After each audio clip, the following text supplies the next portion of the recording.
इस वक्त की बड़ी खबर पीलीभीत से सामने आ रही है, जहां पर पुलिस कर्मियों की मनमानी देखने को मिली है। कार को रुका देखकर पुलिस कर्मियों के द्वारा पैसे मांगे गए। जब पैसे नहीं दिए गए तो अधिवक्ताओं के साथ में बदसलूकी की गई। कोर्ट ने पुलिस कर्मियों पर मुकदमा दर्ज करने के आदेश दिए हैं। यह मामला 22 सितंबर 2022 का बताया जा रहा है, जब एडवोकेट शिव शर्मा, जो कि पूर्व में सेंट्रल बार एसोसिएशन पीलीभीत के अध्यक्ष भी रह चुके हैं, वह अपने कार से पीलीभीत से पूरनपुर जा रहे थे। उनके कार मौजूद 4 अन्य अधिवक्ता थे और साथ में पीलीभीत माधो ताडा पूरनपुर हाईवे के साइड में उन्होंने अपनी गाड़ी को खड़ा कर दिया और सभी लोग कार से नीचे उतर गए। कार को रुका देखकर माधो टांडा पुलिस मौके पर पहुंच गई और अधिवक्ता शिव शर्मा से गलत भाषा का प्रयोग करते हुए 12,000 रुपयों की मांग की गई, जिसका विरोध अधिवक्ता द्वारा किया गया। तो वहीं पर उनकी कार का सीट बेल्ट पर चालान कर दिया गया, जबकि गाड़ी पर कोई भी मौजूद नहीं था। सभी लोग गाड़ी से बाहर उतरे हुए थे। इस मामले में न्यायालय पहुंचने पर मुख्य न्यायिक मजिस्ट्रेट ने मामले को गंभीरता से लेते हुए पुलिस कर्मियों के खिलाफ मुकदमा दर्ज करने का फरमान सुनाया है। आइए अब इसी पूरे मुद्दे पर हमसे रूबरू होने के लिए हमारे साथ जुड़ चुके हैं एडवोकेट उमेश शर्मा और भानु प्रताप जी। तो उमेश जी बताएं, आखिर किस तरीके का मामला ये था? चूंकि 2022 का मामला है सितंबर, और अब इसकी सुनवाई अब हुई है, तो इस मामले से जुड़ी हुई अन्य बातों को हमें बताइए।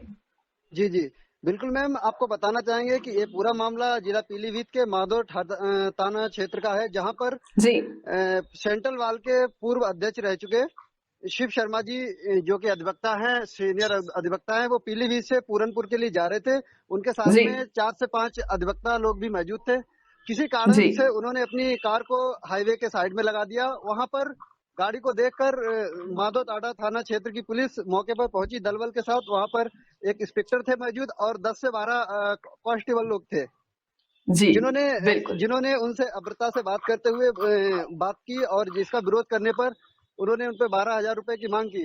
उसका विरोध किया, तभी उन्होंने उनकी कार का सीट बेल्ट ना लगाने का चालान कर दिया, जबकि सारे अधिवक्ता लोग थे वो जो थे साइड कार को रोककर साइड में खड़े हुए थे।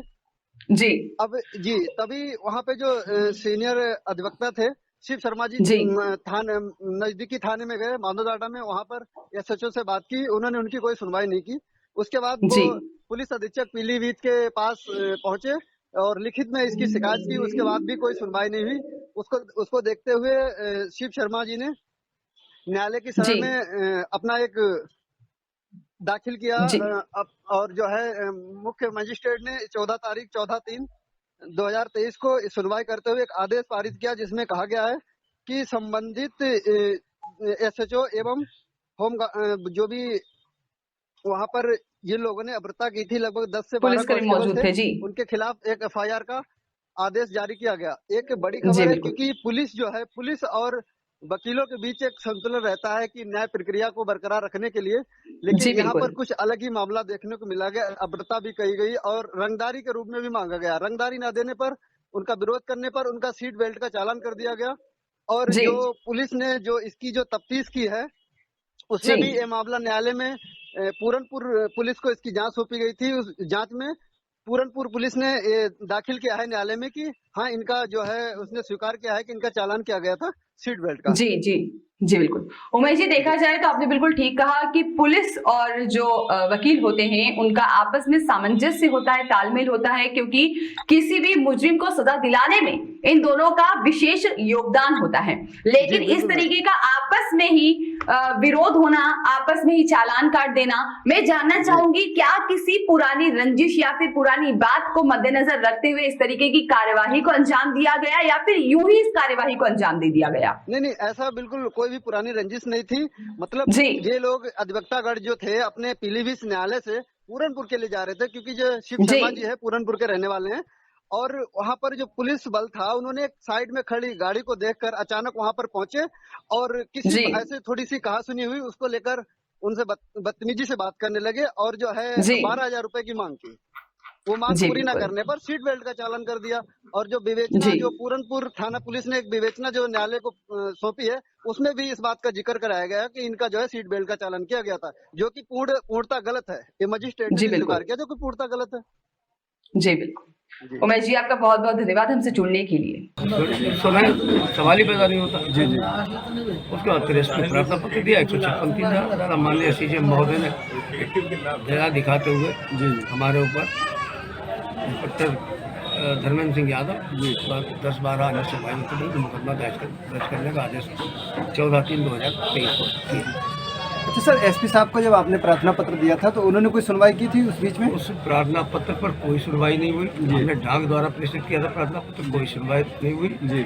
ना ही धर्मेंद्र सिंह यादव उस घटना के बाद कभी हमारे पास आए जी 156(3) पढ़ने के बाद भी कभी हमारे पास नहीं आए, जी ना ही उन्होंने खेद व्यक्त किया। जी हमारा इंटेंशन ऐसा नहीं था कि हम उनके खिलाफ मुकदमा करते, लेकिन समाज को सही दिशा देने वाले अधिवक्ता समाज के लिए ये बहुत मतलब उनके साथ बहुत बुरा हुआ है जी कि पुलिस इस तरीके से एक आम आदमी के संग क्या व्यवहार करती होगी जो अधिवक्ता जी। बिल्कुल, जैसे कि आप अधिवक्ता हैं, आपके संग ऐसा व्यवहार किया गया। एक आम जनता जब जाती होगी थाने दरबार में या किसी चौराहे पे खड़ी मिलती होगी तो उसके साथ क्या व्यवहार हुआ? अच्छा, ये मुख्य न्यायिक मजिस्ट्रेट ने जो आदेश किया है 14 तारीख को, वो उसकी आधार पे क्या किया है?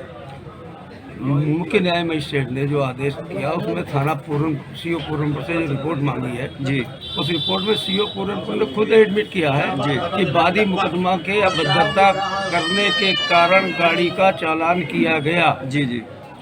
अगर हमने अभद्रता की होती तो हमारे खिलाफ FIR कराते, बिल्कुल हमारे खिलाफ कानूनी जो कार्रवाई होनी चाहिए थी वो करते, लेकिन ऐसा न करके एक झूठा एलिगेशन अभद्रता का हमारे ऊपर लगाया पुलिस ने। आप क्या चाहते हैं? आप क्या चाहते हैं पूरे मामले में? मैं इस पूरे मामले में निष्पक्ष न्याय चाहता हूँ जी और जिसने गलती की है जी वो सजा का पात्र है, उसे सजा मिलनी चाहिए।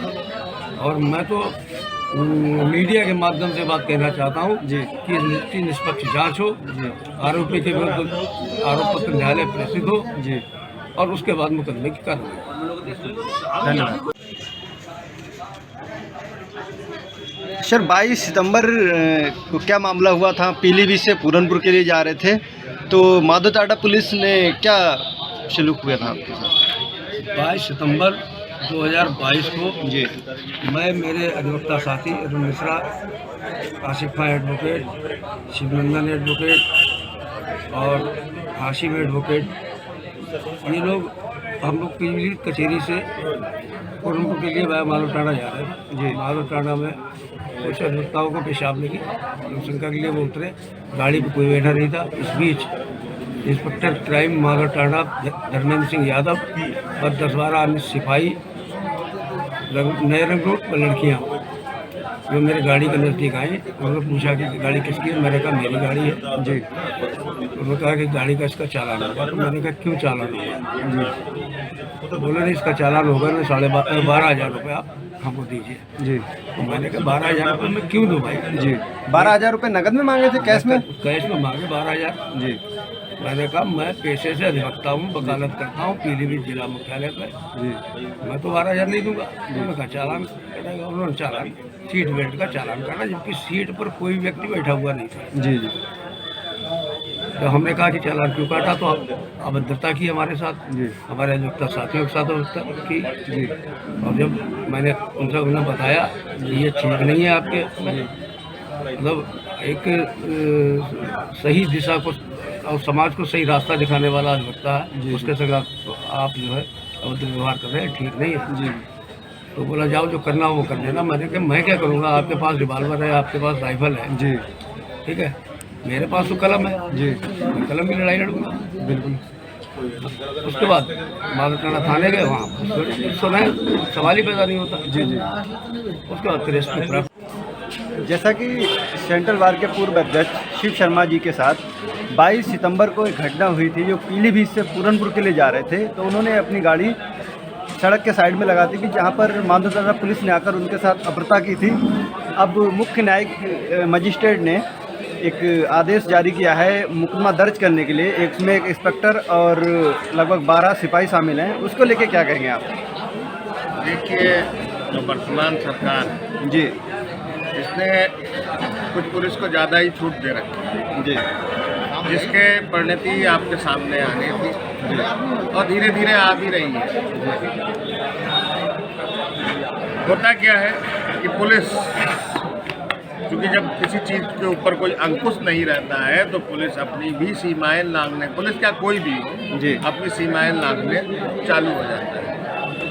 और ये सीमा लांघने का ही मतलब है कि पुलिस अपने आप को सर्वे सर्वा समझने लगी है, जी जबकि पुलिस का कार्य लॉ एंड ऑर्डर मेंटेन करने का है, ना कि अपने राह चलते किसी भी व्यक्ति, वो तो एक अधिवक्ता वर्ग से थे, जी उनको अपनी वर्दी का रौब दिखाना है। जी अधिवक्ता वर्ग जो है वो एक बड़ा ही संभ्रांत और बुद्धिजीवी माना जाता है। जी जब कहीं से न्याय नहीं मिलता तो अधिवक्ताओं के पास ही व्यक्ति या पीड़ित पक्ष आता है, उनको न्याय दिलाने का, उनकी आवाज़ उठाने का कार्य अधिवक्ता करते हैं।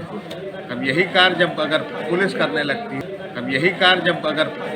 लगती है, तो जाहिर सी बात है उसमें अपना दम्भ की स्थिति आ जाती है, और वही दम्भ है जो आगे आने वाले दुखित परिणति के रूप में हम आपको देखना पड़ सकता है।